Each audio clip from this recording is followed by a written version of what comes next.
Good evening, ladies and gentlemen. Welcome to the newest installation of ToutSuite, Tasting in the Dark. This evening, the panel has assembled, and I must say it's a very interesting panel. Some are striped, some are not. But all of them are experts in the field of tasting wine here in Napa Valley. And more importantly, they're fun people that we like palling around with and doing a first spot of drinking.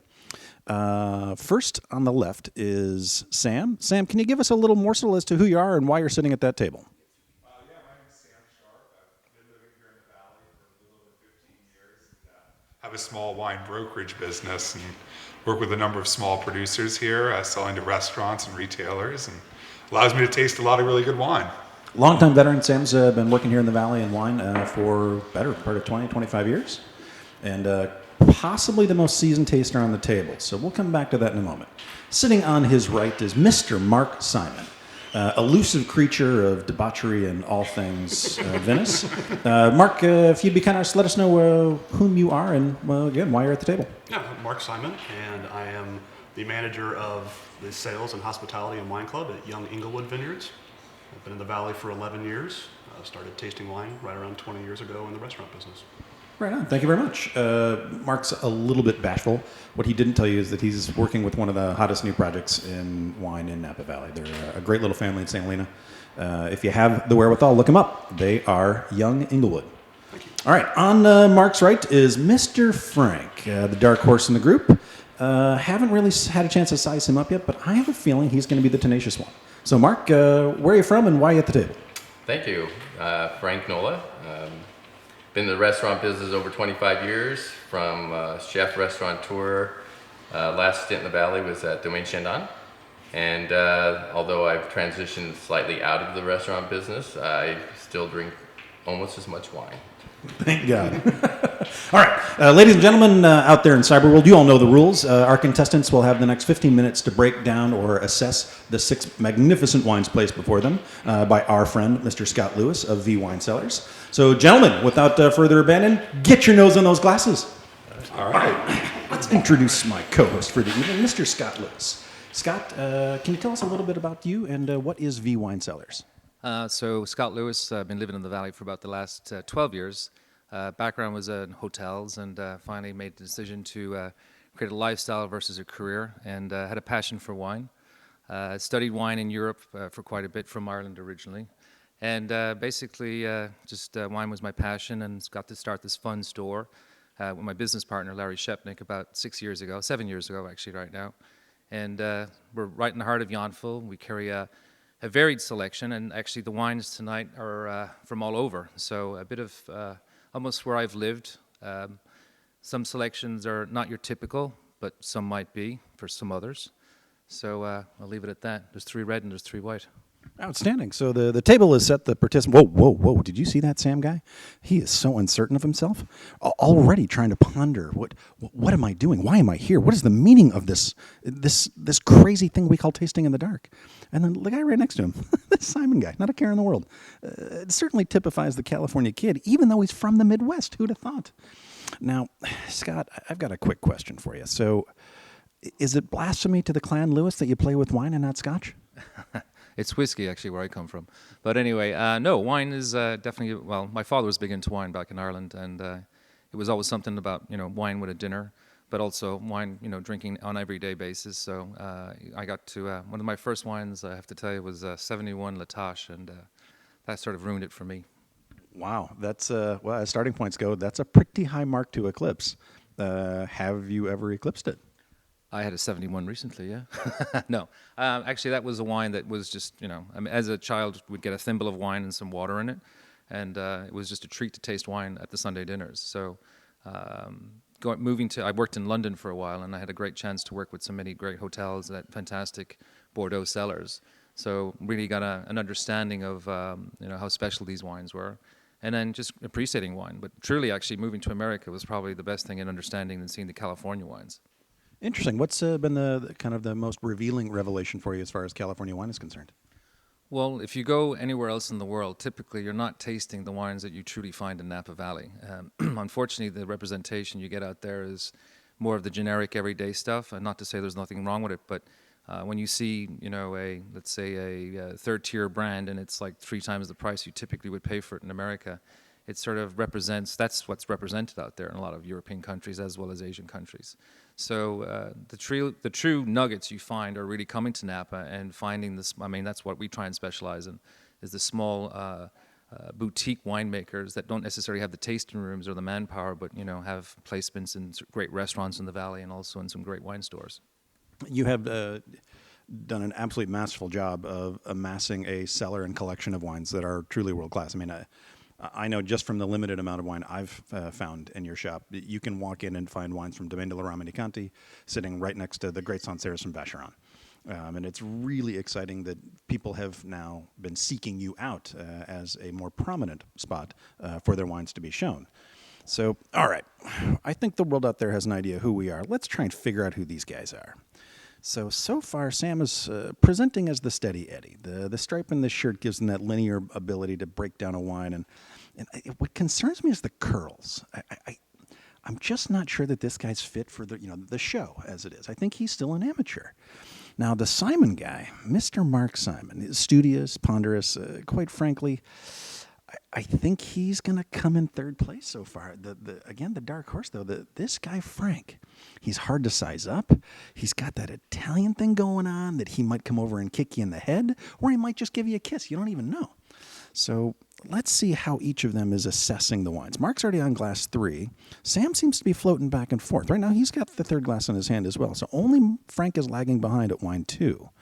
No one seems to really have any gravity to what's happening. They're just kind of throwing themselves at it willy-nilly. Was that part of the decision-making in getting the wines here? Bring something from all manner of style? Or is this sort of 3 renditions of a similar thing? There is a couple of renditions of a similar thing, but there's one curveball in there, I'd say. Again, going back to the point of there are other wines out there, and from all over, shall we say.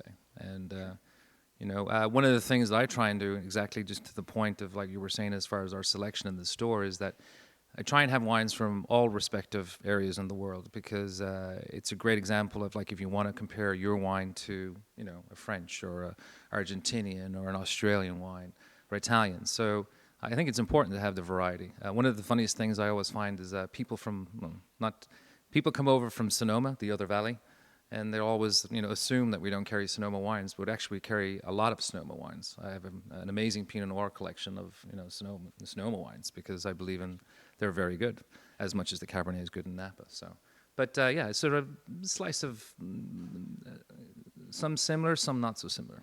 Okay, right on. I feel it would be a prudent moment for me to prompt our panelists to let them know they have about 7.5 minutes left to jump into the flight of 4, 5, and 6. So, gentlemen, time is of the essence. Chop, chop. Let's keep some momentum moving forward, ladies and gentlemen. All right, so we've got these 3 seasoned wine tasters that are going through the rigorous and, often painful exercise of inspecting new wines for the first time. I often get a lot of play out of watching their facial profiles, and in this case, none of them are really willing to give it up. I think we've got, at our most basic, a table full of poker players here. I was just going to say, very much poker players.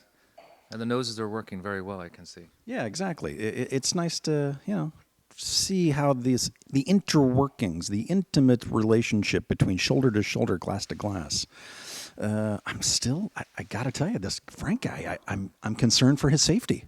I think he's going to become overwhelmed by this next flight and might fall down. The Simon guy's going to try and grab him and bring him back up, because that's just what the Midwest type does. And then Sam at the other end might just take them both and shove them off the table, because he's a pretty forceful character. But look at the genteel nature of the pour. I might have read that one all wrong. Is this guy really is he the ultimate M&M? Hard exterior, but soft, gooey inside? No, a force to be reckoned with, I would say, don't you think? Well, he had me that way until the dainty ability to pour. I don't know if it's a lack of confidence or possibly just when he was a child, Mom used to whack him in the hand for spilling. I don't know which it really is.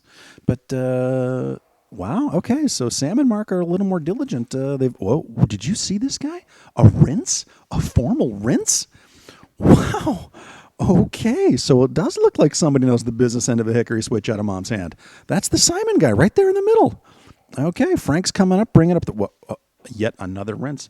Oh, now we're going to formal. Okay, so it's going to be that kind of a tasting. Love it. All right, is there one wine, 1, 2, 3, or 6 that you think is probably going to be the unilateral favorite? I personally, when I was trying the wines earlier on, should I say what I liked or not? Absolutely. Not by number. Right. There is one I liked on the red side of things. Okay. It was pretty distinctive to me, and well, actually, the reds, all 3 reds are fantastic, but the one particular one just really stood out to me, and it might stand out to one of the individuals as well in the group. Interesting. All right. With the striped shirt. Yes, of course, of course. Now, well, I have that knack for discovering the obvious. The stripes are running rampant. What makes me chuckle is that it's almost like the Oreo cookie idea, because you got 2 guys in vertical stripes or horizontal stripes, and one guy wearing a vertical stripe, and they put him in the middle. So instantly, I'm going to gravitate to that guy. He's the weak link. I mean, that's middle child, Midwest family. That's me in a nutshell. All right, so now they're deep into the red flight, and they're slowing down. Sam's chewing, looking for air. I think he's a fish out of water. The Simon guy, his eyes are starting to cross. I think he's had a little too much wine. Perhaps he's like me, had a glass of gin before he got here. Don't know. But Frank still seems to be the dedicated soul. He's not even touching the wines. He's just... I think he's actually writing down Da Vinci's Code, because that's a lot of notes. That's a lot of notes. Yeah. Good nose, I would say. All right. I like where you're going. So, no smiling. I can't break these guys. It's unbelievable. I actually may I have a sip of your Guinness? Because quite frankly, I need some refreshment. Tasting in the dark, have a dark. Thank God. Oh, truly one of the elixirs of the gods. All right. So here we are in this soggy and ultimately, well, it's just gotten a little sunny outside day here in Napa, and our contestants are the hardest working group of panelists I've ever had. Indeed, not just focused, but determined. Mm-hmm. I mean, if I were going to go climb Mount Everest, I would want these guys on my rope team, because quite frankly, you're going to make it. Should we place bets? Always. Come on. Now, we'll have to put the microphone down, of course, because this might be slightly illegal, which would make it even more fun. So, ladies and gentlemen out there in Cyberland, if you wanted to start sending in texts or to shoot us a couple updates as to who you think is going to be the week.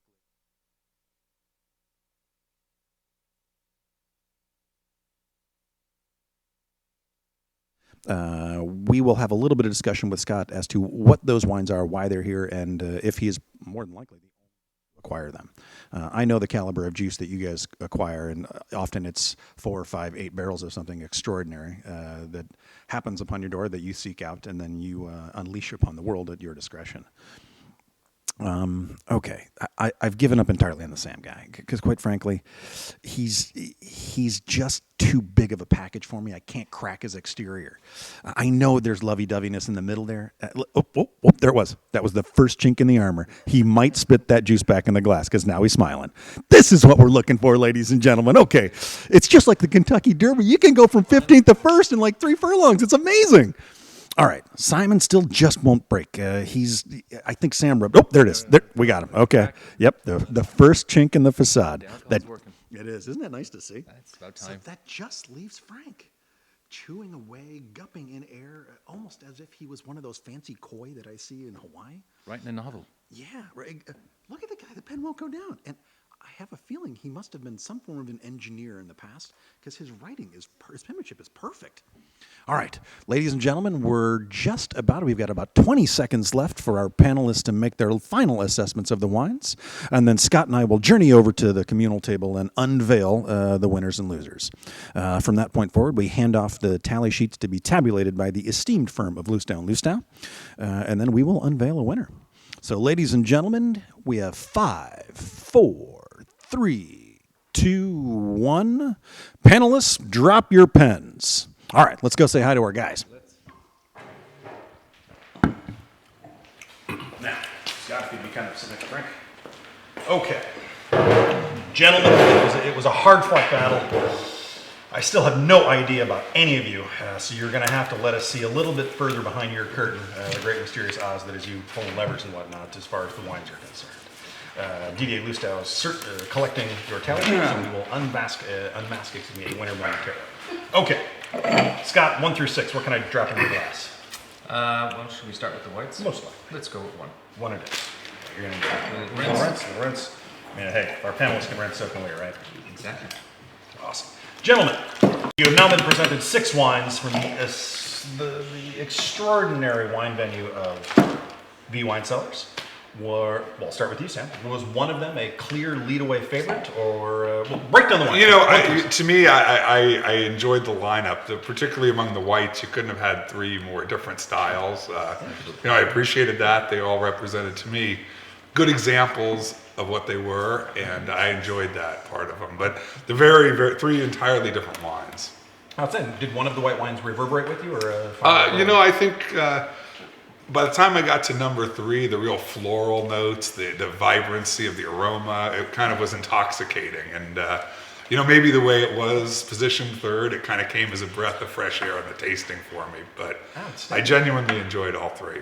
Outstanding. And then with the red wines, same question. Was one of them a lead-away favorite? Or I found a lot more parallels among the red wines than I did among the whites, which, these 3 to me were all very nicely balanced, good integration of fruit, oak, but much more consistency of style among the reds, if you will, from my perspective. A slightly more homogenous flight. But equally good. Outstanding. But, yeah. All right. Big feather in your cap is good. He's the snotty princess in the group, so you've won him over. That's nice. Mr. Simon, same question.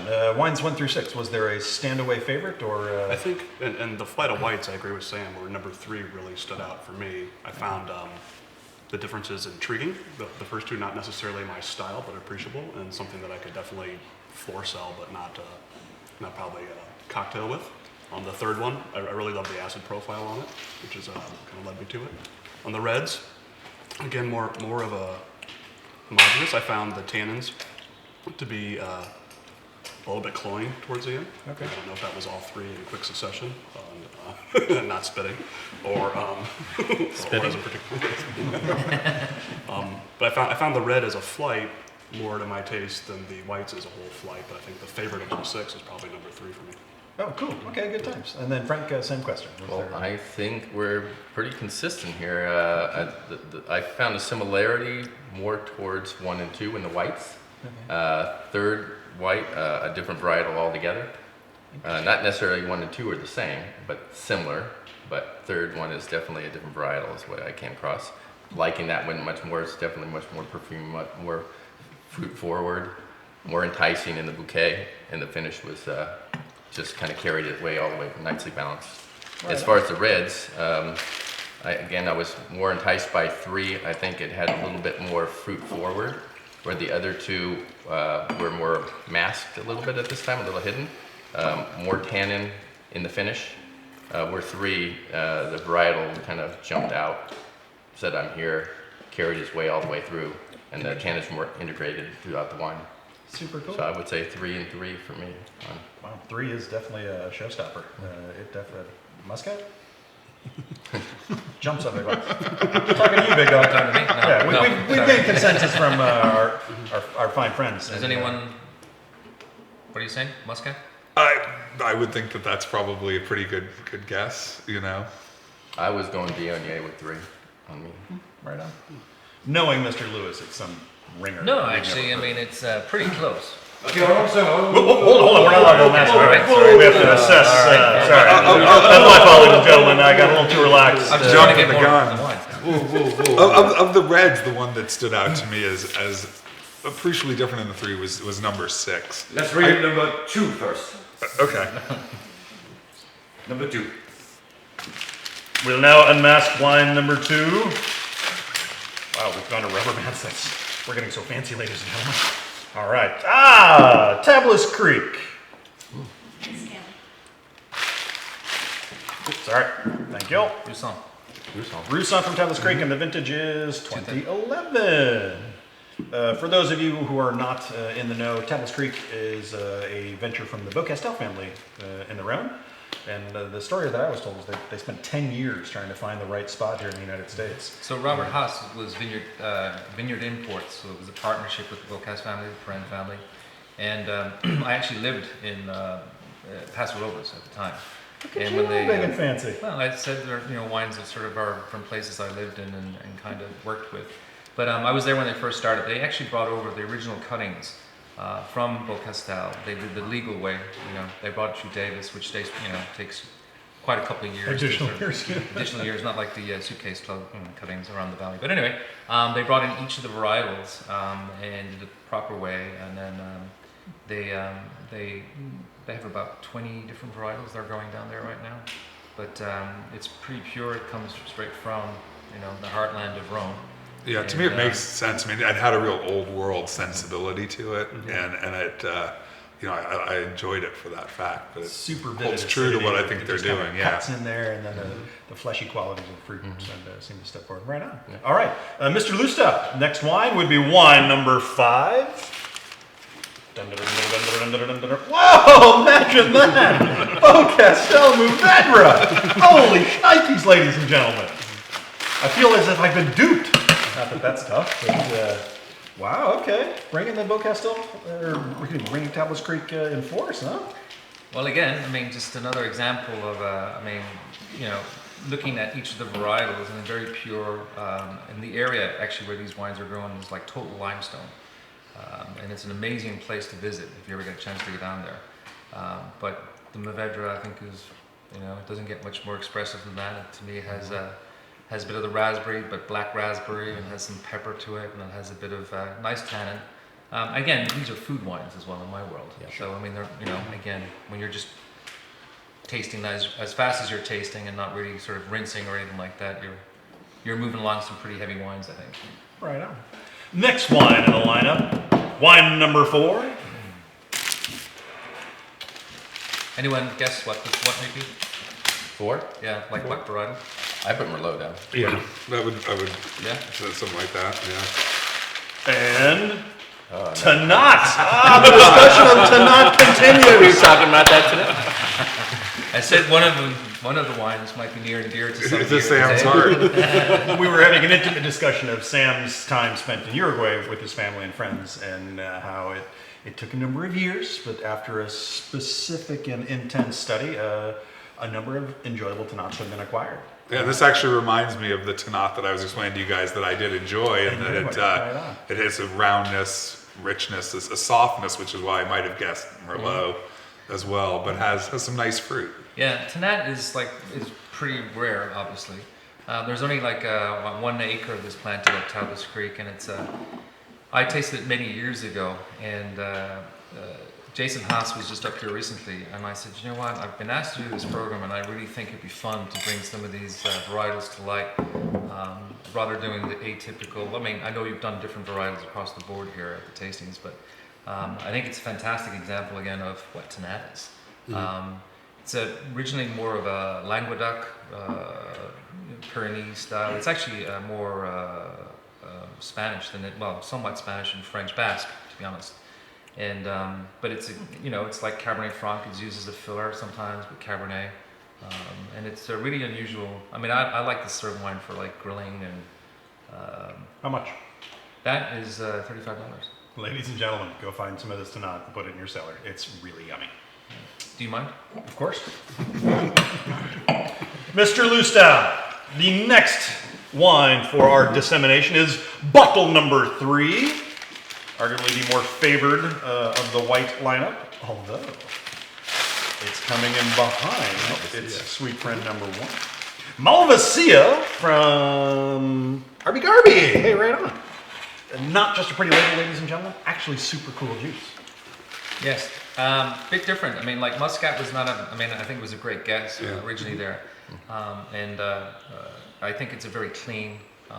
You get some Malvasia that can be very sort of sweet and dense, but great acid in that wine. And I purposely, obviously, I asked Didier if he'd mind if I just bagged them myself and chilled them down so that way I come right in, and he said go for it. So after the Marsanne Roussanne, I think it's a nice way to break down that viscosity you get with these typical wines because they. Anyway. My experience too is wines like this tend to show well in tastings because the aromas jump out of the glass. It's kind of an unmistakable character, and There's an electricity to help Yeah. vivid There is. the aromatics. But they're fresh with the acid of white peach and white currant. Sure. And just really floral and just refreshing. Or the wine geeks out in the universe, start looking at the RB Garby wines, because they're now getting such notoriety that they're going to start becoming a little harder to acquire. Or you just have to call Scott at B Wine Setups. So next wine, anyone have a guess? I'm going to guess it's from Tavis Creek, and it's maybe Roussan? Let the cat out of the bag there. I do have that knack for discovering the obvious. If you put something in front of me, 60% of the time I got it just like that. Wow, right on. That's the favored white wine so far, ladies and gentlemen. Oop, did I turn? Hey, there we go. Oh, we can actually see it. Interesting. So there's a lot of love coming out of Paso on the table. That's kind of cool. Again, just something that is 100% varietal correct, coming straight from the Rhone. It doesn't get more pure than what it is. There are, obviously, other wineries that make great examples of it throughout California and other places. But to me, I think it's these wines typically are food wines, and people are afraid of them because they don't understand them and they don't know how to pronounce them, which is like Viognier and Roussan Marsan. Grenache Blanc. I don't understand. I don't understand. But they are fantastic food wines. Absolutely. Roast pork. With that right there is one of my favorite things to do. Joy. Exactly. I think these are very technical terms. Ladies and gentlemen, that leaves just one wine. Fellas, anyone care to speculate as to what it is? Wow, silence? Really? Aren't you guys great color folks? Okay. Let's try that again. This I think I'm we gonna made. guess We it's a made Tavis Creek Syrah. And you would be wrong. Syrah from Mr. David Got the Ramey. ring. Dun, dun, dun, dun, That's dun, wrong, dun. right? Big Meaty Savage, 2009. Wow, dropping the hammer on that one, huh? Yeah, this Bringing some thunder. This Syrah is, I believe it's the Sonoma Coastas or Sonoma. Sonoma Coast, yeah. Yeah, this is actually a blend of. Please, sorry. It's a blend of not just Sonoma Coast. It has some Chenille Vineyard from just outside of Sonoma, which is like pretty amazing fruit. There's about 35% of it in there. It's hillside fruit that was bottled 100% years ago under a different owner, but it's a blend, and it's to me it's a fantastic wine. And it's a wine that just goes the distance. It's big, it's jammy, it's got pepper, it's got tobacco, it's got bacon. It's it's all over the place, but it's a delicious wine to drink. And this is a wine I've drank this over 3 days, and it just gets better. Wow, right on. Well, I was just going to make the point too that even tasting it now versus when we just poured it, it's opened up in the glass a lot, and I think it's a wine that I would maybe decant if I was going to drink it with dinner, but also let it open up a bit, showing a lot more than it was. Pour the even first 5 glass minutes before you ago. throw the meat on the grill. It's really There you go, exciting. exactly. Well, I like where you're going. Or go to the store to buy the meat. There you go. Wow, Scott, thank you so much. This is quite a very interesting lineup. selection, and quite frankly, I've never seen anybody pull that trick where you're bringing such oddly unique varietals to be stationed against each other. And I got to tell you, the RB Garby one kind of floored me. It's a great wine. This is the fun part about being in the wine business, especially in the wine retail aspect of things, is people like Sam and other people come in, bringing these beautiful wines. There's not much made of these wines, but they bring in these small boutique wines that you look at them and you're like, no, I'm not going to do Malvasia. Then you taste it and holy, all right, Yes, that's it. we will work a Okay. little harder to make people understand. And that in part inspires you to sort of educate people to taste these wines and try these wines and sort of try something different, because that's the beauty of it. Because unless you're talking to people about these wines and actually pouring something or tasting them on them, they're not going to buy them, and that's, that's the fun part of it. It's such an interesting thing too, because at some point, how do you get someone to relent to the fact that they don't know? And that this could be your new favorite thing. You just have to try it. Take a flyer with me. Is that, in your world, you see a lot of tourists? Yes. In Yountville, I would imagine it's probably close to half your clientele, maybe more. No, it's a lot of my clientele. A lot of tourists and a lot of people just coming in from the hotels, Village and Vintage and in town. But one of the things is, you hit the nail on the head. I have a lot of people come in, like this evening, I had 2 women came in and said their husbands love Silver Oak and Camus and Opus One. And I said, they're great wines and I have them, but here's those wines, but here's some other wines. And I started trying them on, and they're like, oh my God, these wines are These are holy shnikes wines. And they're half the price. And we sold them that came as the Silver Oak and whatever, but introduced them to new, smaller wines that typically they wouldn't have known about. So again, it's really just putting the glass in front of the customer and saying, like, try this. Stop speaking. Exactly. Put your nose in the glass. Exactly. Now say thank you. That's it. Thank you. Wow, that's a first. Holy shnikes. Sam, any closing remarks or points of inference? No, I think it was a fun lineup. It's funny, those of us who work in the business, and my whole wine career has been in the Napa Valley, and love Cabernet. It's fantastic. But, a lot of times when I'm drinking on my own time, I like to taste other things. And it's refreshing to have a lineup of some different wines. And these were all very interesting, but all really high quality. So it was nice. Right on. Mr. Simon? I agree with a lot of what Sam's saying. I was particularly pleased with number 3, the Malvasia, which I have not had many examples of in the past. The Tannat, also not very many examples in my tasting history, but always glad to try the new ones and kind of compare them and file them away. I think the price points that I've seen on the bottles all seem particularly on the reasonable side. Right on. Frank, any unilateral love that you want to bestow upon? Well, I agree with what all the boys are saying, and what I thought was fun is the fact that most of them are 100% varietal. With more time than not, you say, I've never had it, Malvasia, and it's blended with so many other things. You really don't taste it. You taste part of what it is, not necessarily what it is in itself. And I thought these were all great examples of that. Right on. Well, gentlemen, thank you very, very much for participating in ToutSuite Tasting in the Dark. Right. Scott, you were the man. Thank you. Ladies and gentlemen out there in cyber world, come to Yountville, see Scott at V Wine Cellars, and let him tickle your tongue. He is a master at what he does. Thank you again, ladies and gentlemen. Next month, we will see you here for ToutSuite Tasting in the Dark. Thank you very much.